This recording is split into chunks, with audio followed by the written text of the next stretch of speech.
visual paraibano, nascido em João Pessoa, precisamente em Cruz das Armas, na Rua do Rio, né? Conhecida a Rua do Rio, venho de uma família de negros e índios, né? E isso é tão forte em minha vida que se tornou o foco do meu trabalho, né? A questão da identidade, né? Tem uma ligação muito forte com o contexto desta cidade. Depois de muito tempo viajando, descobri a importância que é a nossa cidade, como sendo a terceira cidade mais antiga do país, né? E isso sempre esteve marcado na minha trajetória de vida mesmo, desde criança que eu pinto, que eu desenho, né? Como na verdade eu vim de uma comunidade, vamos dizer, em estado de risco, né? Na verdade, que eu digo que a minha infância foi uma infância super maravilhosa, porque era um tempo em que brincava assim em quintais, em que fazia seus brinquedos, entendeu? Em que ninguém passava fome, porque a filosofia era põe água no feijão que chegou mais um, entendeu? Todas as crianças passavam de um quintal para outro, então eu tenho uma memória artística, criativa, né? Como também era criativa a minha mãe, né? Sem o esposo, criar 6 filhos, né? Então ela já naturalmente já era uma pessoa criativa no alimento, criativa no fazer com que essas crianças não fossem para a rua e se mantivessem sempre naquela turma. Então eram 6 quintais, imenso, com jaqueira, com fruta-pão, com bananeiras, pés de inhame. A agricultura familiar já fazia parte, tomate, pimentão, e isso era para esse pessoal todinho, um pé de fruta-pão. E esse pé de fruta-pão, assim, dava para se fazer muita coisa. Até mesmo, lembro que na Semana Santa se fazia fruta-pão ao molho de coco, uma muqueca de fruta-pão. Gente, é o mesmo sabor do peixe. E todo mundo comia. Então, assim, vem de uma memória ativa em que se fazia os brinquedos, brincava com o próprio fruto, né? Fazia os seus próprios arcos, já vindo de guarda-chuvas, né? Daquelas aspas, fazia carrinho de rolimã, patinete, balanços, escadas de corda. Então, assim, ativo, né? O manuseio. Lamento muito porque hoje eu vejo que é tudo um feed, é tudo online, né? Que a gente precisa rever, né? Até eu digo que as crianças tinham mais saúde, porque tinham contato com a terra, contato com os vermes, criava-se anticorpos, né? Tinha uma relação humanizada com as árvores, com as bananeiras. Eu lembro que eu e meus amigos brincávamos de cavalheiros, e sempre tinha aquelas, as bananeiras eram o nosso inimigo, meio Don Quixote. Eu lembro isso bem claro na minha infância.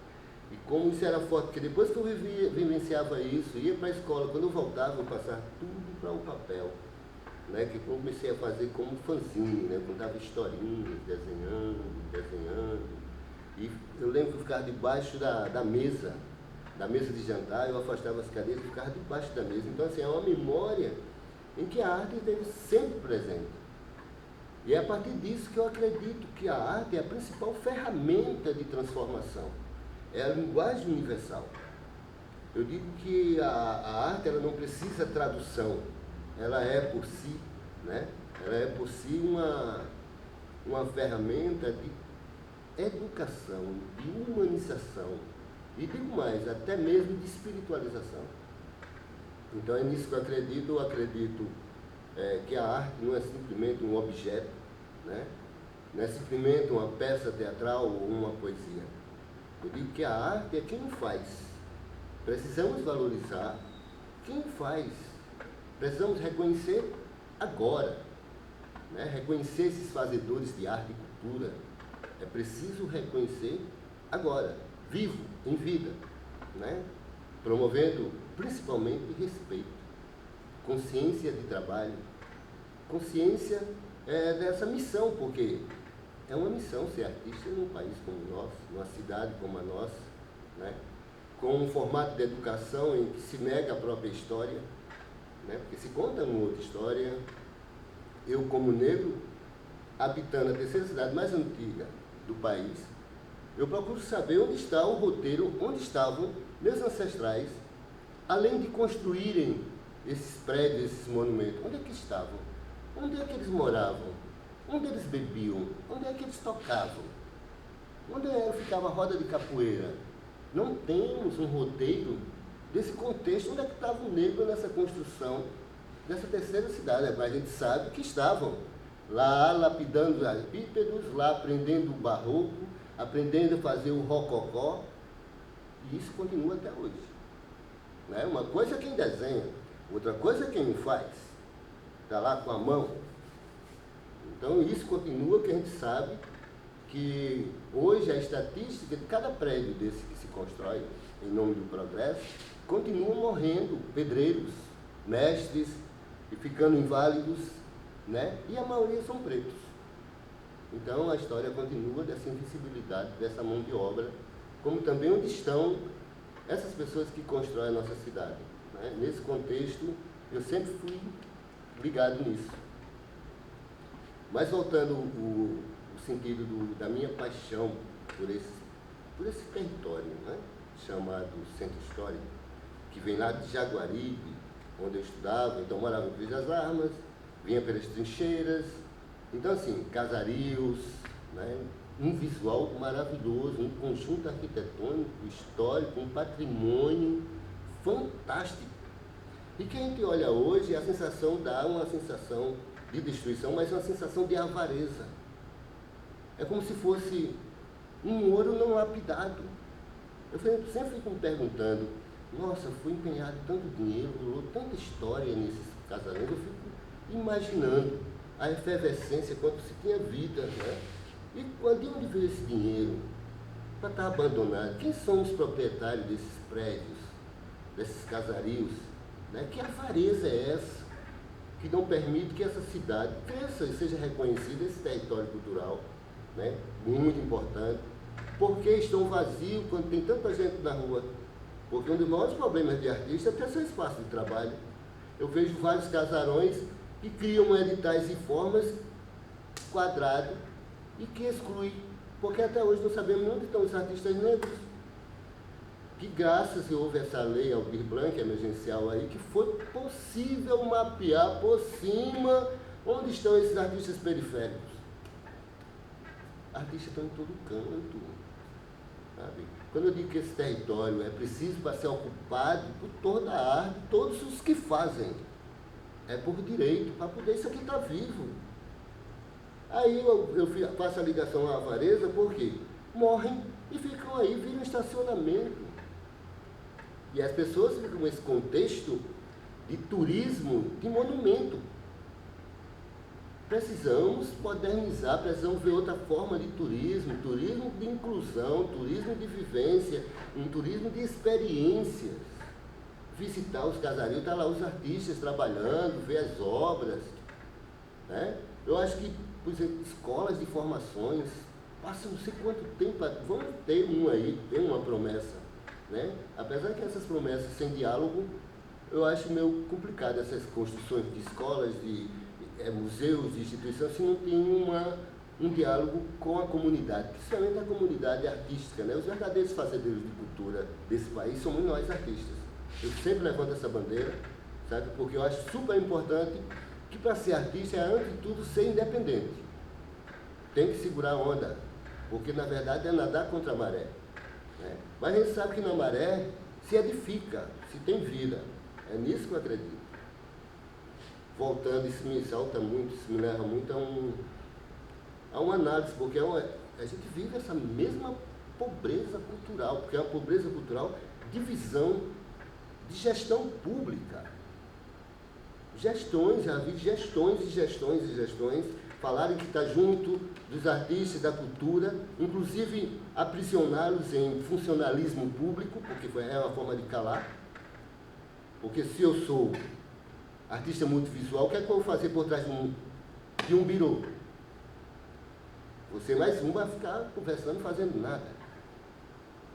E perder a voz, porque artista não pode perder a voz. Artista não pode ter rabo preso. Artista tem que ter fala. E para ter fala tem que ter ética e dignidade. Fazer da sua história uma história reta.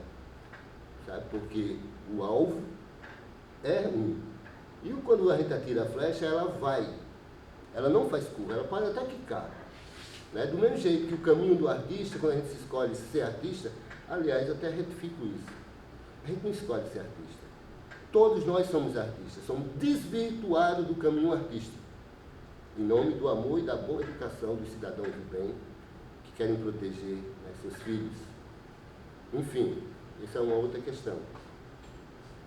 Mas eu acho assim que é super importante se estar atento a quem somos, muito mais na questão da nossa identidade. Né? Então, quando eu falo em identidade, eu falo em memória. Então, essa memória que me mantém vivo. Eu sou um homem de 7 anos, mas eu tenho vivo a memória da barriga da minha mãe. Eu tenho uma memória viva de quando era criança, pré-adolescente, adolescente, um homem maduro, e hoje. Isso me faz não envelhecer, mas manter o sonho vivo, ávido. Porque a gente sabe que só o sonho não se sonha sozinho. O sentido da vida é a soma. E que venha o novo, para que possamos ter uma nova linguagem. Não ficarmos lá atrás, mas ficarmos com a consciência para podermos conversar com criança, com pré-adolescente, com adolescente e com homens maduros. Temos o diálogo, então é preciso mantermos essa identidade alinhada à memória. Essa memória é fundamental, o contexto existencial. Então, assim, como artista, eu vejo que a minha arte é uma grande ferramenta de transformação, porque ela conseguiu me transformar. Quando eu decidi ser só artista, né, eu era um funcionário público, municipal, concursado, e eu disse, não, eu sou artista, eu não quero viver isso. De uma certa forma, eu estava sendo medíocre comigo. Eu não estava sendo útil. Então, eu questionava. Mesmo assim, ainda passei 15 anos como artista visual, dentro de um processo de galerias, dentro de um processo de um caminho de sucesso, né? Dentro de um processo ilusionário, né? que afeta tanto nós artistas, né? Esse sucesso. Hoje eu tenho a compreensão de que ser artista e o sucesso é fazer. Isso de qualquer ofício do homem. Não é reconhecimento, é reconhecer na hora que está fazendo. Então, escolha fazer com amor. Então, quando eu escolhi ser artista, eu disse, não estou para fazer. Eu trabalhava na atual CEMOB, na época era SDP, né? Então eu fazia tabuleta, pesquisa de catraca, sabe? Muitas vezes, isso 4h30 da manhã começava, uma coisa entediosa pra caramba, que me tolhia, me dava infraestrutura, né? Mas era uma coisa aprisionante. Isso eu questionava muito mesmo. Mesmo assim, eu desenhava atrás das pranchetas, né? Fazia desenhinhos com a caneta. Tanto que esse motivo de desenhar nas pranchetas, isso foi em 85.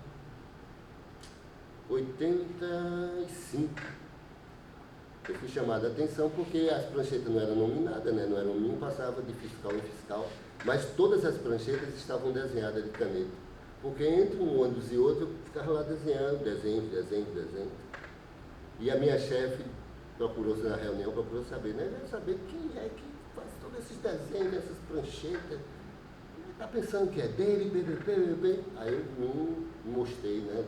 Não, desculpa, porque... Não, você não pode fazer isso, não. Mas no lugar dela ter um olhar repressor, ela fez o papel dela de cobrar e me chamar a atenção, ficamos amigos, né? E lá na SC perguntou-se o setor de desenho.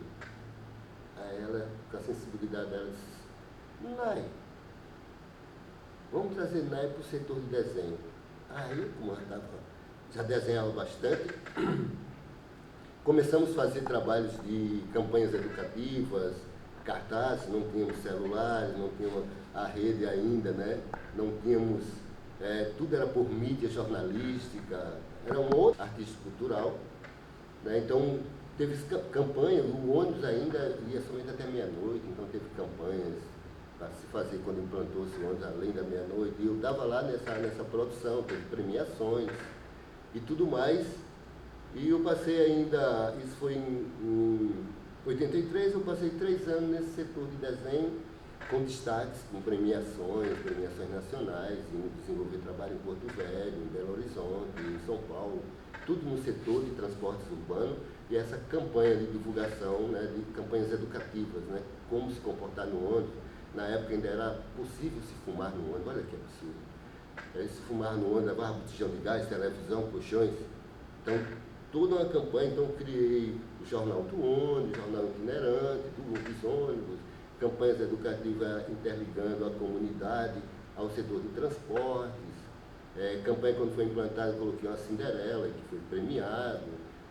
A questão do transporte coletivo, eu trouxe uma memória afetiva infantil, que era a história do ônibus com corda e a tampa de panela, e coloquei umas crianças, que também foi premiado. E chegou um tempo em 85, que essa mesma pessoa, especial, que era minha chefe na época, no meu aniversário, que é 9 de novembro, me deu de presente uma resma de papel, couchê telado, folhas grandes, um conjunto de nanquim, suas canetas, e disse: meu amigo, agora é hora de você ampliar esse seu diário que você faz, esses diários que você fica fazendo esses 10 anos. É hora de expansão. Nai, você é um artista. Voe.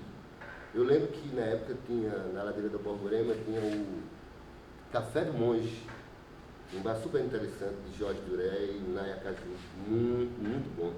E fomos comemorar lá e eu disse, isso era uma sexta-feira, de segunda-feira eu peço demissão. E ela foi tão engraçada, disse: não faça isso não, agora não, faça isso não. Mas mesmo assim eu esperei um ano mais para poder pedir demissão. Eu recebi esse presente em novembro. Quando foi abril de 1986, eu fiz minha primeira exposição individual, que falava exatamente da importância dos laços afetivos. Foi a minha primeira exposição. Então, cada obra ela estava ligada a um amigo, a uma pessoa que era importante na minha vida. Foram 18 obras, a minha primeira exposição. E o incrível que pareça, né, quando eu preparei essa exposição, eu preparei também de forma independente. Né? Fui atrás de Plantoni, de Marchand, de nada, mas eu fiz vídeo, fiz fotografia, providenciei cartaz, convite, tudo, coquetel, tudo do meu bolso. E fui numa certa galeria, isso antes de eu fechar o local, eu fui numa certa galeria apresentar a proposta da minha exposição. Era uma das poucas galerias na cidade, que ainda tem uma deficiência muito grande de galerias, ainda continuamos, mas na época ainda era mais restrito, porque eram privadas. Então eu fui com um projeto, com um portfólio, mostrando as fotos. Quando cheguei lá, e a pessoa que me atendeu, a dona da galeria, disse: olha, aqui só se expõe renomados. Eu preciso ter um portfólio.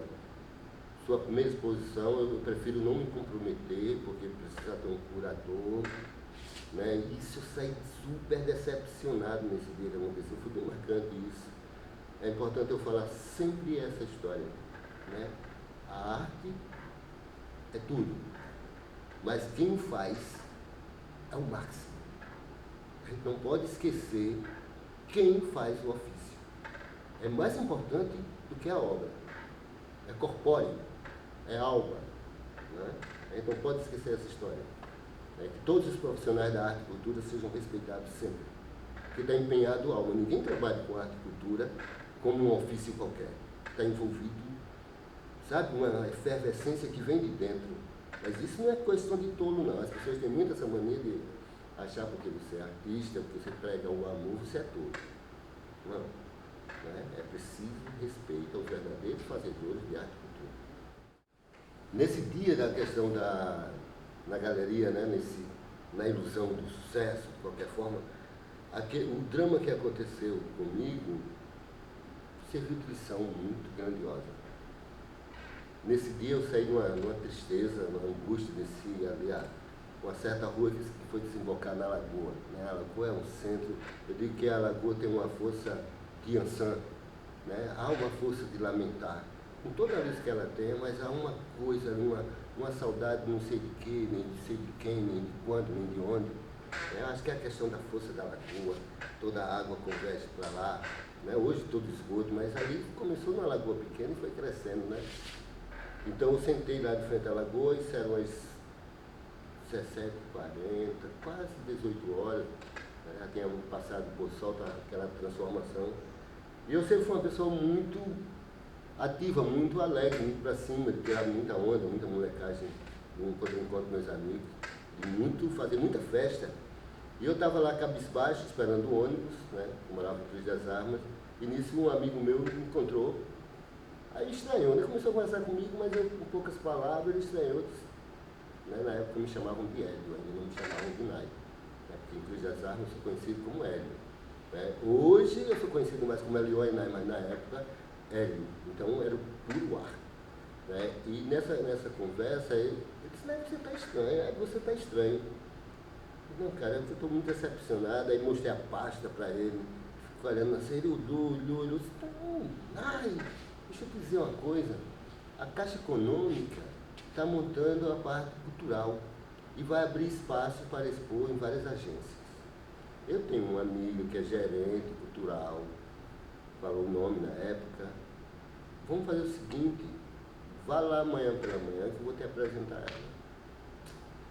Quando eu apresentei, que mostrei esse quadro, ela disse, era tudo que eu estava precisando, cheguei, me acolheu com tanta amorosidade, com tanto sentido de expansão, e eu sabia da minha importância para o setor que estava sendo criado na Caixa Econômica na época, e para ela, que também estava encabeçando uma primeira gerência cultural aqui em João Pessoa. A sede era nova, os prédios estavam sendo tudo reformados, né? Prédios próprios, então fazia parte todo de um marketing, né? Porque havia a questão de mídia cultural, então quanto mais se produzia matéria sem ser paga para a instituição bancária, que continua a ser a que mais ganha nesse país, aliás, só ganha nesse país, né? Então, acolheu minha exposição, fiz a minha exposição, foi maravilhoso. Nessa época tinha o Baile dos Artistas, promovido por Chico Noronha e Domingos Sérgio. Era o Baile dos Artistas, aí eu fui premiado como Artista Revelação e teve uma matéria grandiosa no Jornal Norte. Estava lá a minha foto, imensa, e estava lá a foto da dona da galeria, lado a lado na mesma página. Cara, isso foi de um gás, sabe? Que a gente pode quebrar isso. Até hoje eu sou movido a essa força. Quando a gente quer fazer, a gente faz. Porque o importante é fazer. A gente faz. É necessária essa vitalidade. Isso ninguém me deu, não. Isso está dentro. Nós, artistas, precisamos nos blindar com essa força que está aqui. Então, foi um boom, isso em 86, 16 de abril de 1986. No mesmo ano, em outubro, eu fiz outra exposição, chamada Passagens. Mas foi tanta matéria de jornais que terminei ganhando um prêmio mídia cultural, né, na qual me possibilitava escolher as cidades para expor.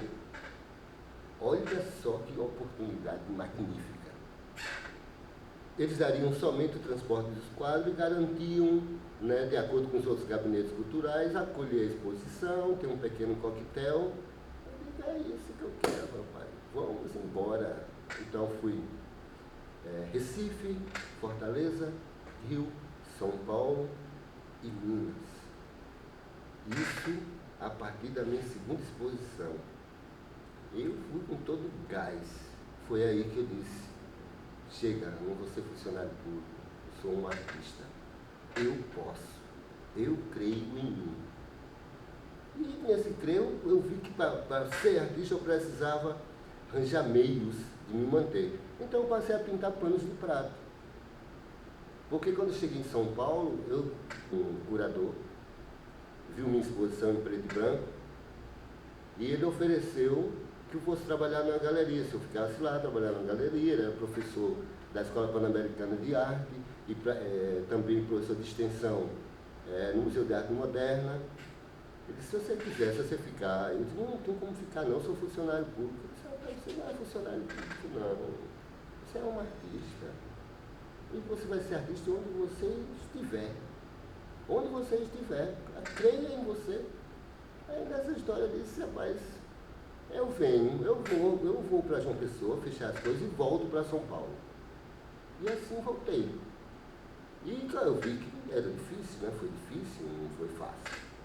Mas eu aproveitei cada momento dessas fontes que abriram, vendi realmente pano de prato, comprei uma maquinazinha portátil de mão e abanhava e pintava, fazia pinturas psicodélicas e oferecia nas lanchonetes, porque toda lanchonete precisa de pano, entendeu? E assim garantia café da manhã, garantia almoço, com um bom tempo eu e outro companheiro garantia o tempo. Depois começou as vendas, porque quando eu estava sucesso em João Pessoa, porém em São Paulo não era nada. Então assim, tinha um sucesso em João Pessoa e eu preferi mergulhar no nada, porque aquele nada era o que estava dentro de mim. Eu precisava me conhecer, saía de uma... Eu estava viajando na primeira vez e decidida a morar longe. Então, assim, muito decidido, não dei espaço para pensar nem duas vezes. Pedi uma licença sem remuneração, na época não quiseram me dar, eu era muito importante no setor de desenho, quiseram me prender, eu disse, então, tchau, eu vou embora. E fui. E lá foi uma experiência fantástica, uma experiência muito boa, eu vi que tem muitos artistas. Então foi aí que eu passei a ter um outro olhar para esses outros, né? Porque na verdade eu estava muito para mim, eu vi que tinha um monte de cacareco dentro que eu precisava rever como pessoa, como identidade, que eu acho que é preciso estar se mergulhando para dentro sempre. Sabe? Essa história de ser artista também tem muito, uma história, tem muito com o ego, né? Eu digo que tem que se tomar cuidado. Todo mundo é artista. A partir de que faz a escolha com amor do seu ofício, tudo torna-se arte. Passei um tempo em São Paulo, voltei para João Pessoa, né, e comecei a fazer a exposição. Então, fiz exposição em 88, aí no próprio 88 fui convidado para ir para Cuiabá desenvolver um trabalho. Passei um ano em Cuiabá, fiz uma exposição lá chamada Ala dos Eternité, que falava exatamente do amor dos mitológicos, amor do unicórnio por uma sereia, dois seres de dois mundos diferentes, e dois seres assexuados. Então fiz uma obra em cima disso, porque também tem essa história que na Chapada dos Guimarães, lá já tinha sido mar, então assim, tem muitos fósseis, e eu estava vivendo exatamente aquilo, passei um tempo na Chapada e produzi essa exposição, que também foi de uma boa repercussão lá em Cuiabá, foi muito boa. Né? Então, depois que eu fiz a exposição, voltei para João Pessoa, montei meu ateliê, meu primeiro ateliê, no quintal do antigo Centro Cultural, na 13 de Maio. Eu sempre tive ligado a esse território cultural, sempre tive ligado. Eu estudei no Dom Pedro I, nas trincheiras, eu estudei no Colégio Estadual do ABC, estudei no atual João Paulo II, que na época era Águia. Eu sempre tive nesse território, sempre apreciando os casarios, sempre lamentando até porque eu morava na casa apertada, né? 6 irmãos, e você vê tanto casarios abandonados, eu sempre questionei isso. E então era o pôr do sol, né? Os bares que surgiram, então sempre teve uma ligação muito grande com esse território. Sempre era um espaço de acolhimento. Para mim era de fuga no momento, mas quando eu vinha para o centro histórico, a sensação era de acolhimento, o bar da pólvora, né? Então as primeiras farras, né? As primeiras festas. Né? Eu lembro quando a Rua da Areia, né? Quem não visitou a Rua da Areia? Né? Então, o Continental, então fazia as festas, ia para outros bairros, mas passava no centro histórico. Ou começava no centro histórico ou terminava no centro histórico. Né? Então, nesse decorrer de processos artísticos, e buscando esse sucesso, né? Sucesso que estabelecem ocupar as galerias. Aí passou-se 15 anos. E com 15 anos, assim, minhas obras, eu nunca tive acervo artístico, porque sempre fui de arte, sempre andei. Né? E sempre vendi minhas obras.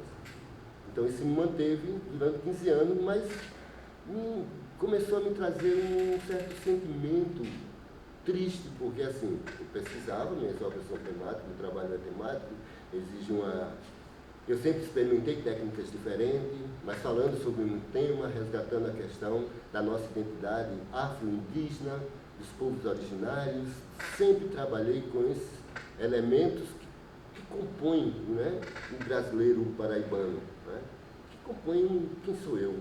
Eu questionei o fato de produzir, trabalhar essa obra, pesquisar, e simplesmente ser vendido, a pessoa chegar, comprar, levar. E tchau, artista, eu tenho a tua obra. E isso começou a me trazer uma tristeza profunda, que eu precisava mudar essa história. Eu lembro que o meu ateliê era na praia, na época, em Tambaú, e toda tarde eu saía para meditar com a minha cadela, ia para a beira-mar e ficava meditando, e nesse dia eu fui, deixei a cadela e fiz uma meditação à beira-mar, né, pedindo ao sagrado que me revelasse qual o caminho, porque eu estava infeliz sendo artista, não era possível isso, que eu tinha feito uma escolha muito importante, que me desse um sentido que minha arte não era para ser aquilo, não era para simplesmente estar enfeitando, não era simplesmente estar fazendo parte de um acervo, né? Se eu estou vivo, que eu esteja vivo com a minha obra, né? O resto depois torna-se memória, mas eu estou vivo, isso me confundia as cabeças, né? A cabeça, a solícia ficava meio atrapalhada. E quando eu botei a mão assim, eu fiz a meditação, quando eu coloquei a mão sobre a areia, assim, eu me deparei com uma tampa de bronzeador, e junto dela tinha uma tampa de garrafa PET. E de repente se despertou em mim, assim, paz. Peguei e saí catando essas coisas, eu vi que tinha muita tampa. Nisso eu levei para casa, eu digo, vou fazer alguma coisa com isso. Eu levei para casa o lixo da beira-mar com uma fonte de encontrar a utilidade da minha arte. Então, assim, foi uma descoberta fantástica, porque aí eu pude ver que a minha arte é uma ferramenta educativa, é uma ferramenta de transformação social. E foi aí que eu entrei na questão dos reciclos, né, de trabalhar a questão do meio ambiente, né, de olhar o entorno, de ter uma visão mais ampla, mais periférica, né, da arte, ela ser realmente uma ferramenta e não um simples objeto, um simples ato, né, ela realmente mexa, né. E comecei a dar oficina, fiz uma exposição com reciclado, comecei a dar oficinas, vi que precisava crescer e sair da praia e vim para onde? Para o Centro Histórico Ladeira da Borborema, 101. Né? Foi construído, edificado um templo, e esse templo, de 15 anos de atividade nesse endereço, né, fortificou, trouxe o educador. Hoje eu digo que eu sou um educador. Né? Eu trabalho com o sentido maior da vida, que é o acolhimento amoroso, afetivo. Eu acredito nos laços afetivos. Eu acredito que é importante o ser humano. Né? A minha arte ela é humanitária.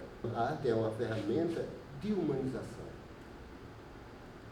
Então a Ladeira da Borborema trouxe essa transformação, trouxe o entusiasmo, trouxe os caboclos da mata, trouxe meus ancestrais, efervesceu tudo. Eu disse, é aqui que eu vou me tornar um grande homem para mim, é aqui que eu vou me reconhecer como negro, como índio, como brasileiro, como paraibano, como um ativista negro. Né? E começou a somar com todos os movimentos nessa casa, o movimento feminista, o movimento LGBT, o movimento de músico, toda essa sequência. E a casa tornou-se um templo de transformação, que foi assim, importantíssimo, né? Tornou-se importantíssimo no sentido da minha história de artista, da minha história pessoal, como Eloenay Gomes Nascimento. Hoje em dia, eu estou com um outro desafio, um maravilhoso desafio que me instiga, né? Que acho que se não fosse essa pandemia, eu acho que já estava edificado, se fosse as próprias mãos, pessoas desse tipo. Mas estou ainda na formação esperando o momento certo, né, de começar a meter a mão na obra. As coisas estão bem adiante. O ateliê multicultural, né, me faz estar gestor, não só artista, não só educador, mas um gestor. Né, eu promovo a expansão do outro através de arranjos criativos, através de projetos. E dentro desses projetos tem um novo que me move. Né? Hoje eu sei que o nosso quilombo urbano, o ateliê multicultural, tem um endereço fixo por vários anos, uma sede própria, estão em paredes, mas já temos, não é mais a questão de 2 aluguéis que era muita loucura para pagar, entendesse? Então, assim, a caravana multicultural, eu sinto a necessidade de ir aos bairros, de ir à periferia, como se chama, de ir às comunidades, como se diz, sabe? Porque a vida não está em risco geral para todo mundo. Então, a caravana multicultural, o ateliê, vai para as comunidades. E tem sido o projeto que tem mais me estimulado, porque depois dessa pandemia as pessoas vão precisar de acolhimento. Se o brasileiro já é órfão, depois desse enlutamento sem fim, é que vão precisar mais de acolhimento, de amorosidade, de afetividade e de mais arte. Eu sou comprometido com isso. Ateliê Multicultural, Elioena Gomes, é isso. E digo mais, é o meu legado. Se amanhã eu não estiver aqui, o ateliê já está. A história já se faz. Isso é o que é mais importante. O legado de dignidade, ética e vontade de fazer, de credibilidade em si, se espelhando, reconhecendo cada dia de renascimento. Isso é Elioena Gomes, artista muito visual paraibano, filho de Maria da Penha Gomes do Nascimento e Edinaldo Inácio. Graças aos nossos antepassados, nossos ancestrais, na qual eu tenho muita gratidão.